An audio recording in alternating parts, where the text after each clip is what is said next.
Soaring energy prices, a cost of living crisis, and rising worker unrest. History looks like it is repeating itself in Britain as the country grapples with an economic crisis that bears similarities to that of the 1970s.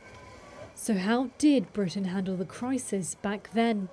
Energy rationing marked then Prime Minister Edward Heath's tenure.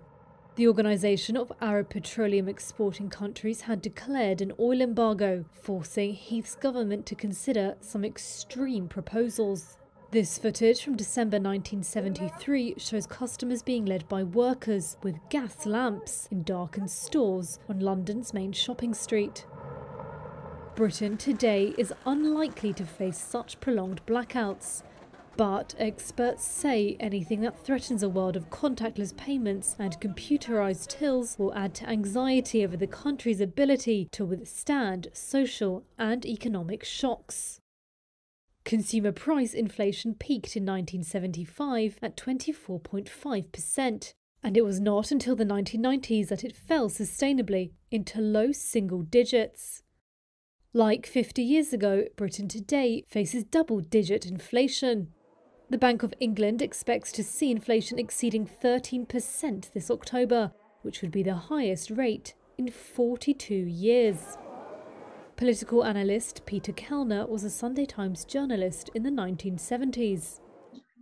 There is potentially a double parallel between Britain today and Britain in 1973, thereabouts, in that the inflation which took off in Britain in 1973 and stayed high for the rest of the decade was the first impulse towards inflation was a combination of domestic forces. Historian Alwyn Turner agrees there are similarities, but also big differences, such as the background of top politicians.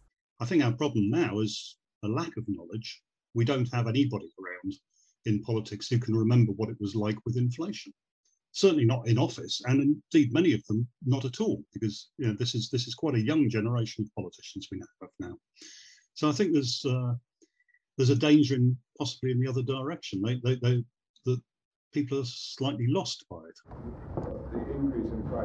Heath, like Johnson today, had aspirations to shift Britain's economy into a higher gear. In 1972, his government announced a budget to double the rate of economic growth, which stoked inflation. Today's leadership frontrunner, Foreign Secretary Liz Truss, has been accused by rival candidate Rishi Sunak of making a similar mistake with her vow to slash taxes. In the end, Heath paid the price for his handling of the economy and worker relations. He lost to the opposition Labour Party in a 1974 snap election. Johnson's successor is expected to face voters in 2024, with polls showing the Conservatives trailing Labour.